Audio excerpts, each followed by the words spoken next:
Uh, Assalamu alaikum, dear viewers, and welcome to Question Time on Islam with your host Naveed Hussain. Once again, you've joined us on Question Time on Islam live from the Ahlebait studios here in London. I'd like to welcome you tonight to this show. Again, our Islamic scholar Syed Muhammad Musawi joins us again this evening to answer any questions or any comments you have. Sayyidina, Assalamu alaikum, welcome, and Mubarak to you on the Wiladat of our beloved 8th Imam Raza alayhi salam. Wa alaikum assalam wa rahmatullahi wa barakatuhu. May Allah bless you and all our brothers and sisters, the lovers of Imam Ali ibn Musa al-Ridha alayhi salam. May Allah grant us his ziyarat and his obedience in our life, and hereafter may Allah grant us the shafa'at of Imam Ali ibn Musa al-Ridha alayhi salam. I would like also to extend Mubarak to all the lovers of Ahlul Bayt in this great auspicious day of the Wiladat anniversary of our 8th Imam alayhi salam, and would like also to remind all the followers of Ahlul Bayt to keep on thanking Allah for the great bounty that Allah has guided us to the best divine leaders. The 12 Imams, every one from them is the best of his time. And no one, I can say with full confidence, no one from any group in the whole world can claim that their leaders can be compared with our divine leaders, the 12 Imams. Take any of the 12 Imams and look at his time and look at the great personalities in his time. You will find that the 12 Imams, from Imam Ali alayhi salam, Amir al-Mu'mineen, till the 12th Imam al-Mahdi alayhi salam, all of them were the best human beings, absolutely, without comparison with anyone else. And no one can reach them. No one at all. So Imam Ridha alayhi salam was the 8th Imam. And during his time, the Muslim world was being attacked by non-Muslim ideas. During the time of the Abbasid rulers allowed the non-Muslim literature to be brought from outside Muslim world and to be translated into Arabic. So many Muslims were badly influenced by that non-Muslim ideas. And you read in the history that many people among Muslims started talking like non-Muslims, doubting religion, doubting Quran, even doubting the existence of Allah subhanahu wa ta'ala by the influence or the philosophy of non-Muslims or the books of non-Muslims which were being translated into Arabic by order of those rulers of that time who were not caring for Islam but only for their chair. Imam al-Ridha alayhi salam countered that un-Islamic ideas through debate, through dialogue, and he proved that the real Islam is the truth, and non-Islamic ideas are deceiving people despite claiming that they believe in logic and reason. But Imam Ali al-Ridha alayhi salam proved that the real logic and real reason is with Islam and not with any other idea. From many narrations which we have from the life of Imam Ali al-Ridha alayhi salam, you find that Imam al-Ridha had dialogue with non-Muslims, Christians, Jewish, others, and even Muslims who are away from Ahlul Bayt.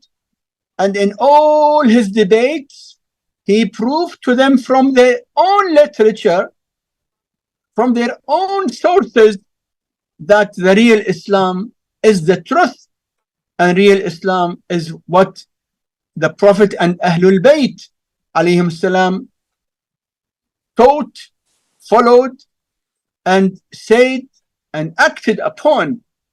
Imam al-Ridha alayhi salam in his life was the best example of the successor of the Prophet, because that time the head of the state, Abbasid rule, his time, after his father Imam Musa al-Kadhim alayhi salam was being murdered, killed by Harun, the Abbasid ruler, then in the time of Imam al-Ridha alayhi salam, Al-Ma'mun,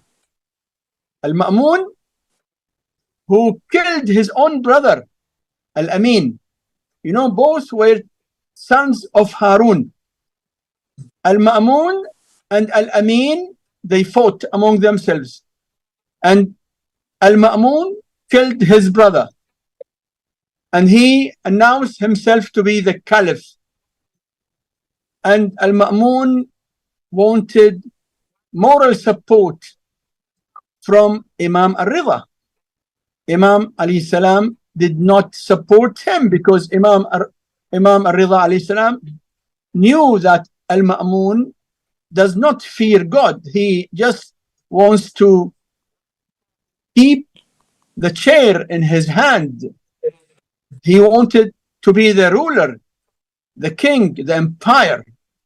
So Al-Ma'mun came with a proposal to Imam al-Ridha after he ordered him to leave Medina, his native place, and come to Khurasan in Iran. Imam al-Ridha alayhi salam was forced to migrate from Medina to Khurasan. If you study Imam al-Ridha alayhi salam's journey from Medina to Khurasan, you will be astonished to see wherever Imam al-Ridha alayhi salam went, he was speaking for Islam, teaching people the real Islam, explaining to people the real meaning of the verses of Quran. In every place, step by step, Imam al-Ridha alayhi salam, during his journey from Medina to Khurasan, he had many debates and many discussions. In every debate, he proved that the Islam of the Prophet and Ahlul Bayt is the real Islam. During his journey, he reached to a place called Nisabur. He was being received by great number of scholars. The narration says that 10,000 scholars were waiting to see Imam al-Ridha alayhi salam. When he reached Nisabur, he addressed them, telling them, I heard from my father, who heard from his father, who heard from his father, from Amir al-Mu'mineen, from the angel Jibreel, from Allah. Allah said, Kalimatu la ilaha illallah hisni. La ilaha illallah is my castle. فَمَنْ دَخَلَ حِصْنِي أَمِنَ مِنْ عَذَابِي. Anyone who enters my castle, he will be saved from the punishment. Also, Imam told them that wilayatu Ali ibn Abi Talib Hisni, the love and following of Ali ibn Abi Talib is my castle, and anyone who enters my castle will be saved from punishment.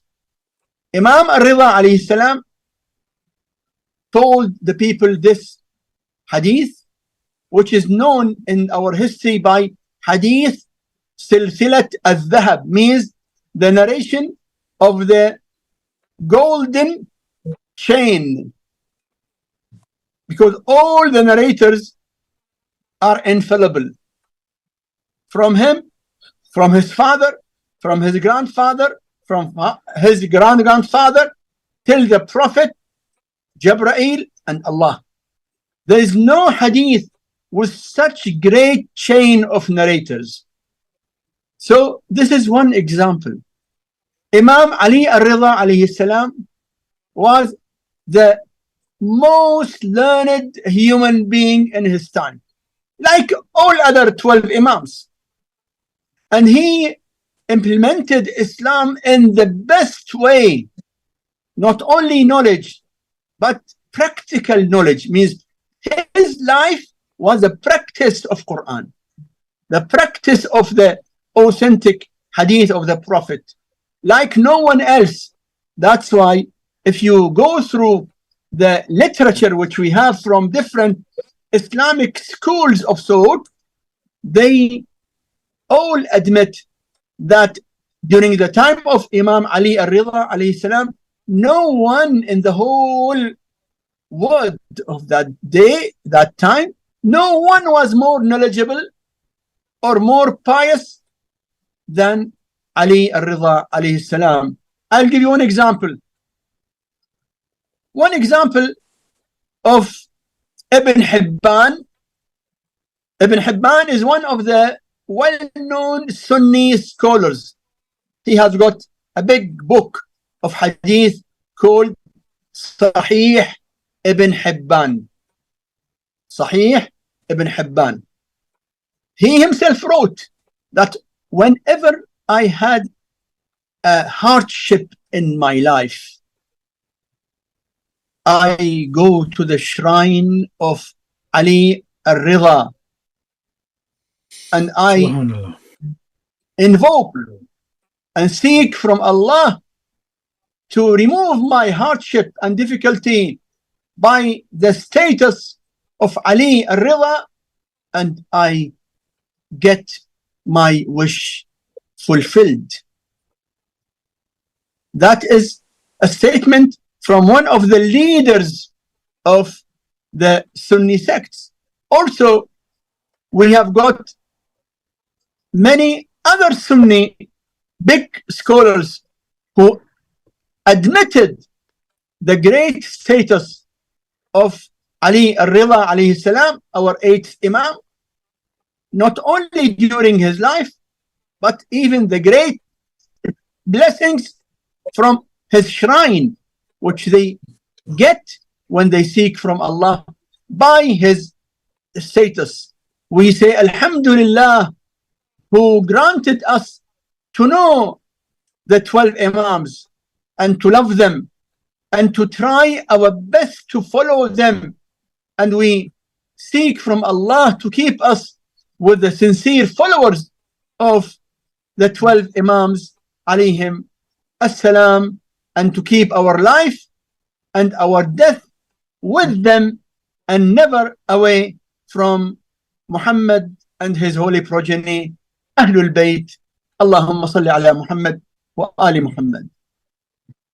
Thank you very much, Syed, for that. Welcome to the show. Thank you very much, Syed.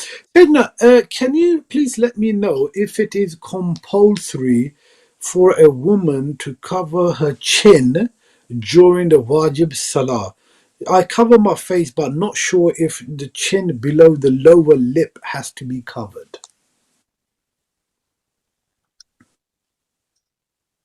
the female needs to cover all her body and hair during Salah.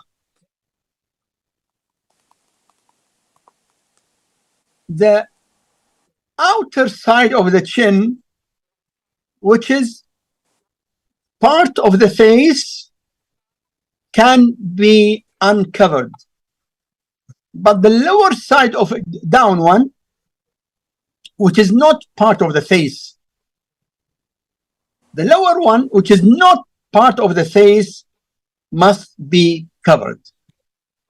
So every female should cover all her body except the face and two hands, this part of the hand. Okay, chin outer is part of the face, no need to cover it. Inner, I mean down, the chin which is down, it is not part of the face, that must be covered. Thank you very much, Sayyidina. Sayyidina, is it haram to play like card games? Like, for example, solitaire is a type of card game. But just, I suppose, generally, is it haram to play card games?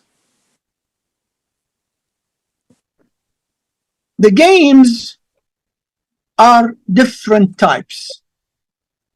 Some games are known usually in gambling. The game which is known usually in gambling, such games are haram to play even if you play without gambling.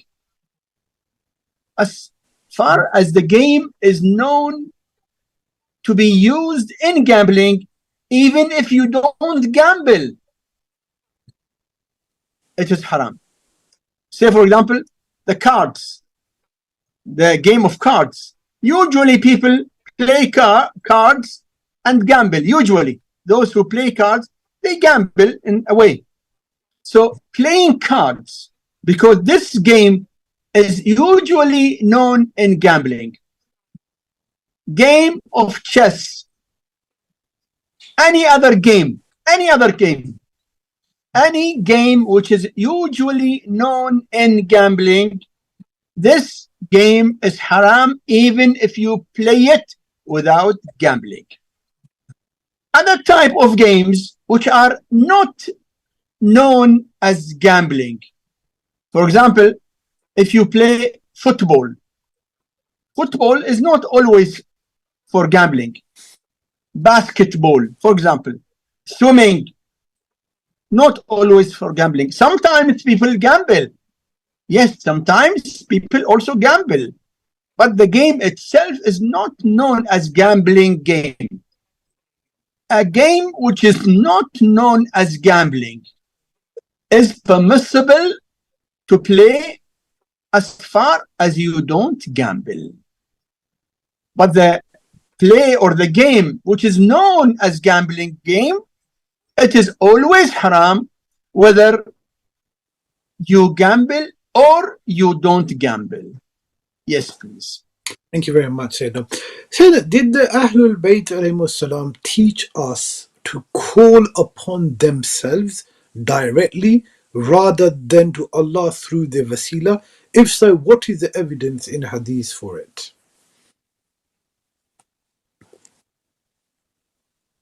This matter needs to be understood from the meaning of worshipping in Quran.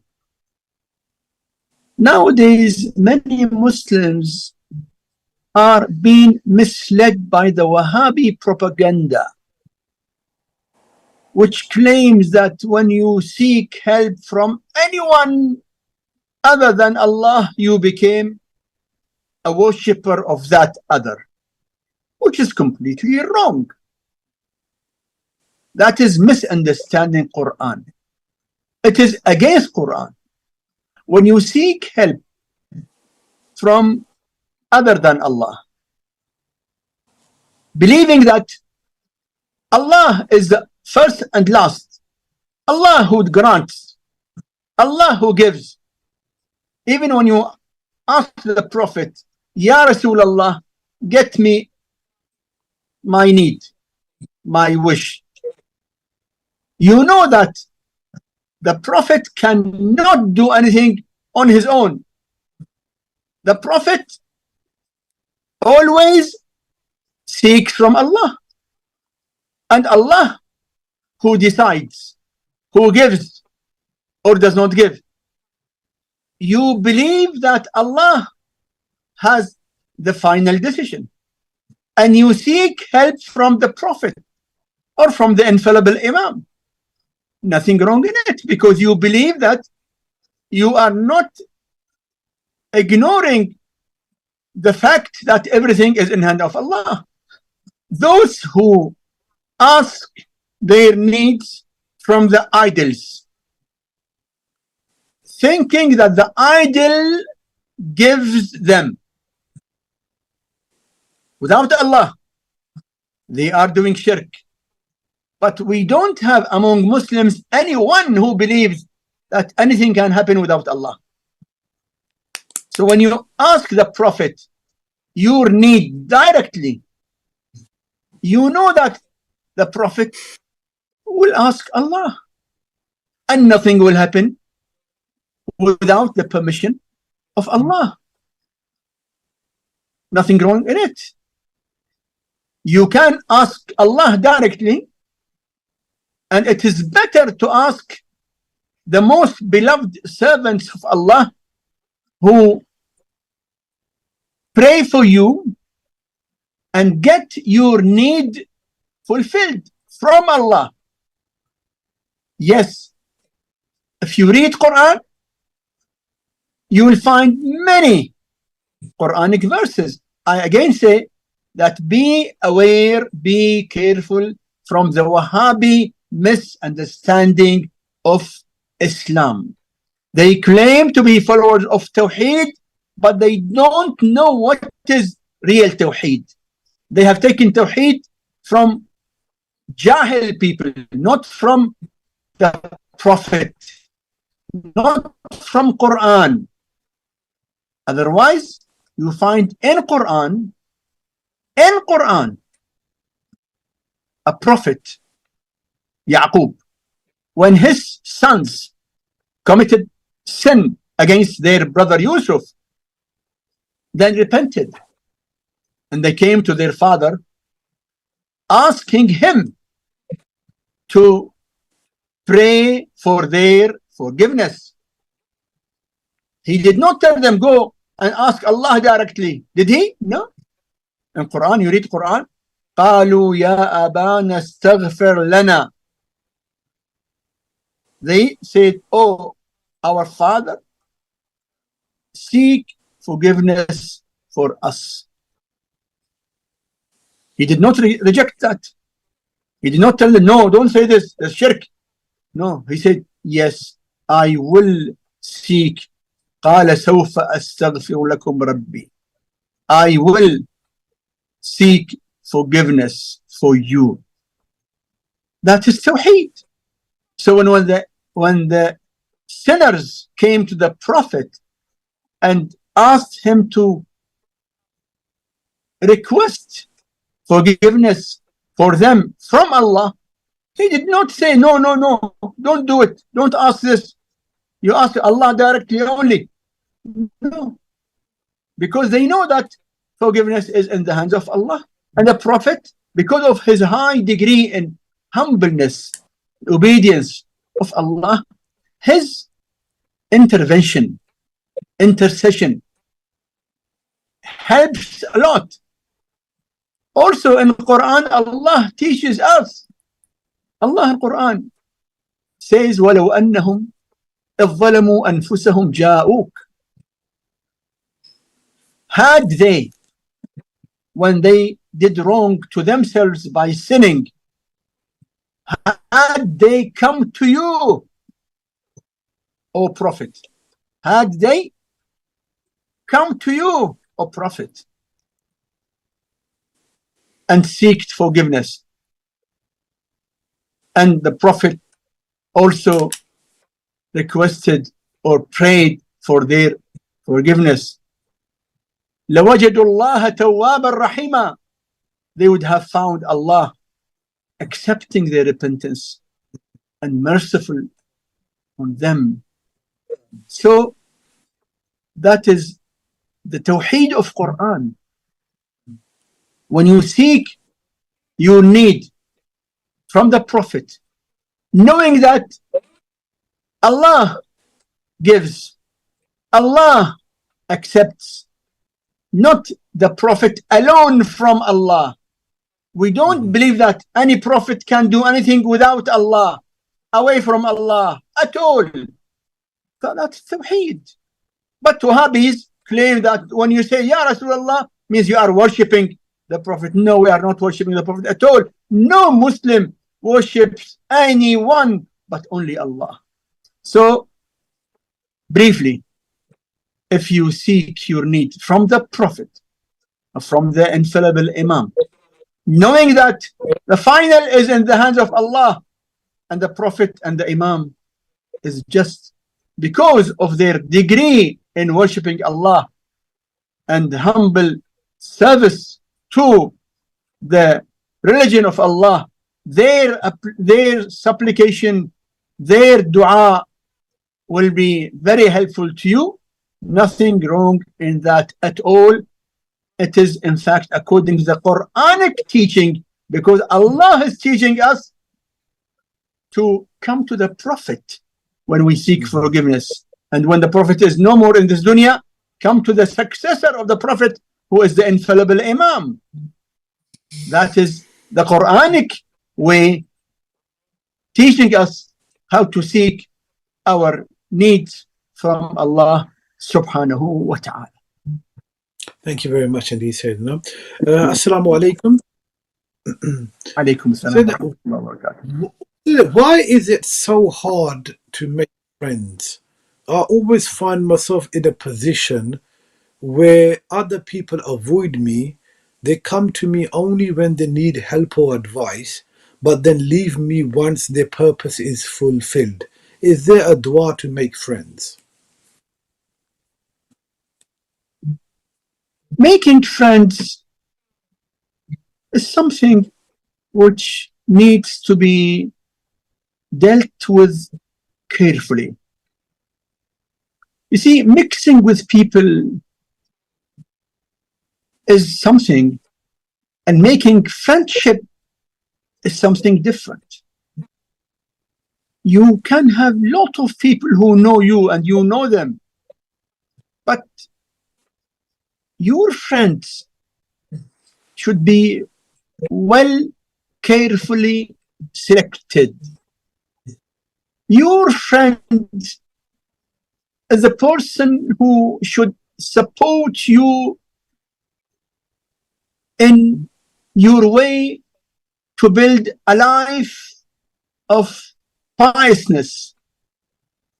The person who should not drag you to backbiting or making fun of others or committing any type of sins, because a lot of people have fallen into sinful acts because of their friends. Friendship, if not carefully selected, can damage you. And friendship, which is carefully selected, can make you a very good person. Always look at the friends. Anyone, if you want to evaluate him, see who are his friends. The friend of sinners will be like them, and friend of pious people should be like them. So when you select a friend, be careful that the friend should add to your life, not otherwise. Be careful from friends who show you that they are friends. You sit with them, chat with them, laugh with them, go and eat and do whatever you do, drink whatever you drink, juice or cold drink or whatever you buy friend, but they don't care for namaz.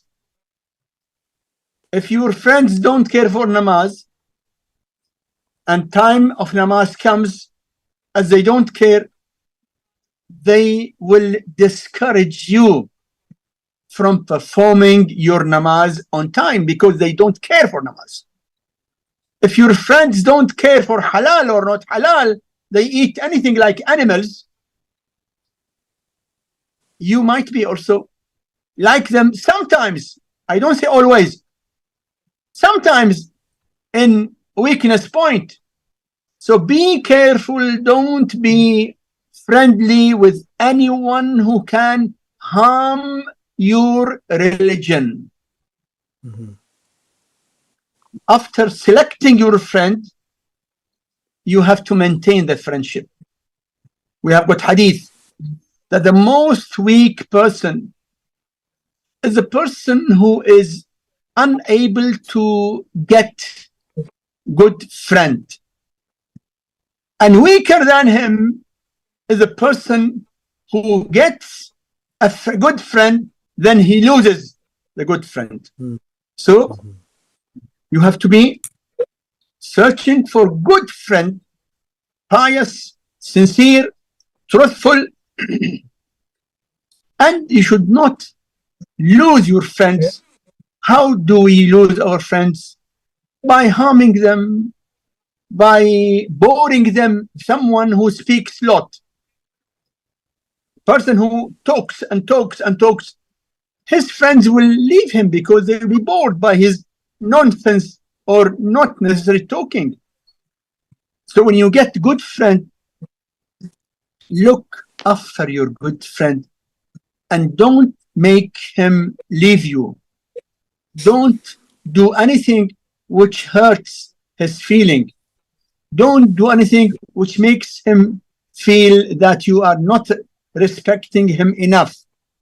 Or don't do anything which makes him feel that you are not a trustworthy person. Don't lie. Don't give them any news which is not authentic. Don't do anything which shows them that you are not a trusted person. So on one side, be careful in selecting your friends. On the other side, don't do anything which annoys your friend and makes your friend leave you. You say that whenever you make a friendship, people leave you. You should see why. Did you commit any sin in front of them? Did you lie? Did you backbite? Did you give them any news which is not true? You should think about the reason and avoid it. And you will have good friends when you don't drive them away. When you don't drive them away, you will have good friends. And more sincere you are in your heart to a friend, they will be also sincere to you. There is a hadith from the Imam alayhi salam that remove the bad feeling regarding you from the hearts of others by removing the bad feelings towards them from your heart. If you want others to feel sincere to you, you should not have in your heart any bad feelings regarding them, and seek from Allah to grant you good and sincere and faithful friend who helps you in your way to your future and the hereafter, a friend who helps you to avoid bad deeds a friend who helps you to be a better human being. Thank you very much, Syed, for that very detailed answer. Sayyidina, I have a responsibility for 30 years of qaza namaz. Is there any easy way to offer them? You have 30 years of qaza namaz. What is the easy way to offer the 30 years qaza namaz? The easy way is to pray the qaza namaz, only the wajib parts of the namaz. You know, namaz has got wajib, obligatory, and recommended. So when you have got 30 years of qaza, okay, start doing Zuhr, Asr, Maghrib, Isha, morning. In the namaz, recite and do only the wajib. Say Alhamd and Surah. And in the ruku, Subhana Rabbiyal Azimi wa bihamdih. Sami Allahu liman hamida. Then sujood, Subhana Rabbiyal A'la wa bihamdih. Don't repeat it. Means to repeat is mustahab. To say Allahumma salli ala Muhammad wa ala Muhammad is mustahab, recommended. So keep only the wajib. That will make the namaz short. In this way, you will be able to perform qaza for 1 year, 2 years, 3 years. Gradually, inshallah, you will be able to perform the qaza namaz of the 30 years, inshallah. Inshallah. Thank you very much, Sayyidina. Sayyidina, can we keep a peacock, like a tawus, I think it's called, as a pet at home? Yes, we can. Tawus means peacock. Is permissible to keep at home. After all, tawus is not najis, tahir. Of course, all the animals are tahir except the dog and the pig. Dog and the pig are najis, but other animals are tahir. So it is permissible to keep tawus, peacock, as a pet at home. Thank you very much, Sayyidina. Assalamu alaikum. Alaikum salam wa rahmatullahi wa barakatuh. Is it allowed to get a loan by giving a guarantee or surety of your home or jewelry? So if you're getting a loan, but then you're giving a guarantee or surety for your home or jewelry, just to have that to get the loan. If you take the amount from non-Muslim bank or non-Muslim financial institute, it is permissible to take the money. Keeping guarantee of your home or your jewelry is also permissible. You take the money and use it in a lawful way. And when you take the money from the bank or non-Muslim financial institute, you keep a guarantee of your home or your jewelry. It is permissible to do that. Thank you very much, Sayyidina. Sayyidina, is it okay to donate to cancer research, even though it's not an Islamic organization?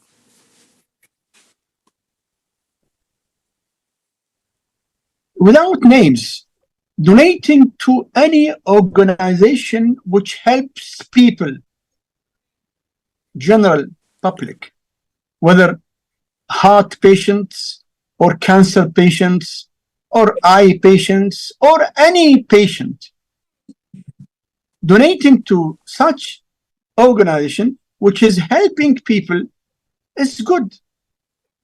But I would like to remind you to donate to your own brothers who are suffering from illnesses and don't have support, because lot of mu'mineen, especially in poor areas, poor countries, are suffering and they have no access to big organizations. So make your donation reach to those who are helpless. Try to help cancer patients in very poor areas who have no access to big organizations. That will make your reward greater. I don't say don't give to the big organizations. You can give. It is not haram to give. But I suggest that if you want to really help the real needy who have no help, search and make your help reach to those who are in need in poor areas. May Allah help all of us to help our brothers who are in need. I know for sure that there are thousands of children in many poor countries who suffer from cancer. Thousands of people who suffer from different diseases and no access to the big organization. We should go after them, search, and make our help reach them and help them. That will be greater in reward, inshallah. Inshallah. Thank you very much, Sayyidina. Sayyidina, is it permissible to wear a ta'weez, or is it impermissible? Is it permissible, basically, to wear a ta'weez? Is it permissible to wear a ta'weez? Yes. The question is it permissible to wear a ta'weez? To wear a ta'weez, yes. Hello? Yes, wearing the ta'weez is permissible. Wearing ta'weez, I mean a piece of paper or piece of whatever. It can be paper, it can be skin, it can be anything where something written on it. If the written on it, the text written, is from Quran or from authentic narration from the Prophet and Ahlebait, it is not only permissible, it is very useful. Very useful. We have got in Quran, any verse of Quran, you write it and carry it, you will get great benefits. Great benefits. And many of the names of Allah, Ya Allah, Ya Rahman, Ya Rahim, Ya Ghafoor, Ya Wadud, Ya Razaq, Ya Hafiz, Ya Arham Ar-Rahmin, the names of Allah, if you write them and carry them, great benefit. So depending on what is the content of the ta'weez, here we have to be careful. Don't take ta'weez from some people who have no knowledge. In some places you will find people who make a business of ta'weez. They call themselves, sometimes they are called bawa, or whatever names they call themselves, and they sell, they make business, they take money from people. You have to be careful. You have to be careful from those who take money from people. The work in the way of Allah is in the sake or for the sake of Allah, not for money, not for benefit, for the sake of Allah subhanahu wa ta'ala. So if the content of the ta'weez is authentic from Quran, from authentic hadith, yes, of course. But be careful, be away from those who make business of ta'weez and you don't know what they have written inside it. They can written something different. So if the content is authentic, then it is not only good, not only permissible, more than permissible, it is good also. Yeah. Thank you very much indeed, Sayyidina. Next question. Assalamu alaikum. Alaikum assalam. I want to fast one day in a week. Which day would be better for fasting? If you want to fast one day in the week, you can fast either Thursday or Monday.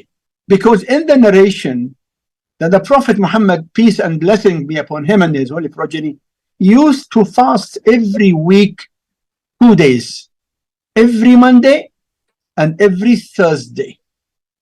So you can fast either Thursday or Monday, inshallah.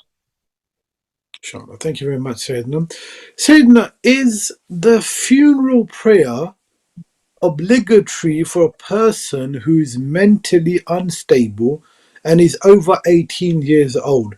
What is the order for his namaz al-Wahshat? A person who passed away? A person Hello? who is say that person who is mentally unstable and is over 18 years Is old. he alive? He's alive? I think he's Is he passed alive away. or he passed away? Passed away, according to, I think he's passed away. A person who was 18, 18, who's over a 18. person, Who's over 18. anyway, age does not make any difference. Any Muslim who passed away, namaz al-Wahshat is same.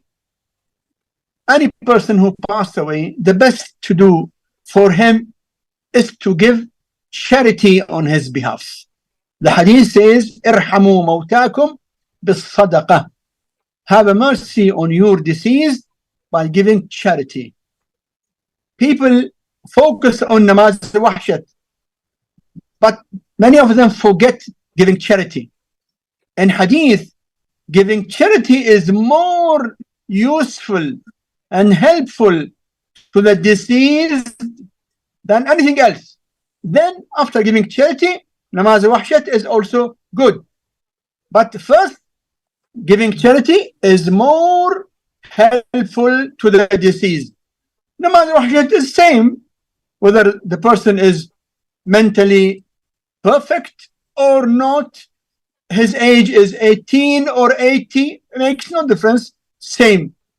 Every Muslim who passes away, it is recommended that we give charity, sadaqah on his behalf and recite namaz al-Wahshat and gift it to him. Thank you very much, indeed, Sayyidina. Sayyidina, are the pure souls of the Ahlebait alayhimus salam present in every majlis or milad ceremony, though we do not see them? If so, are there any traditions to support this claim? Yes, I think the time left is very short now, but in short, yes, we have got authentic narrations that Ahlul Bayt alayhimus salam witness every majlis, every mahfil, wherever and whenever we remember them, they witness it. Details, inshallah, in the future when we get time, but I would like to remind, because we have got just short time now to end this episode, that in the month of Dhul Qa'dah, now the running month, every Sunday there is 4 rak'at namaz. Mustahab, 2 rak'ats, then 2 rak'ats. In every rak'at, alhamd, and then 3 times Qul huwallahu ahad, and then 1 surah al-Falaq, and 1 surah al-Nas. Again, alhamd 1 time, surah al-Hamd, then 3 times Qul huwallahu ahad, then 1 surah al-Falaq, then 1 surah al-Nas. These 2, then 2 rak'ats are highly recommended, mentioned in the books, and you can perform them and get great rewards in every Sunday of the month of Dhul Qa'dah. May Allah bless you all. Yes, please. Any more questions? Sayyidina, that's fine. We've come to the end of the show, so inshallah we can continue next week now. Thank you very much for your time, Sayyidina. I'd like to thank all those who tuned in and obviously sent in the questions. Do keep our Islamic scholar in your humble du'as. Keep myself and all at Ahlebait TV in your prayers. Until, inshallah, next time.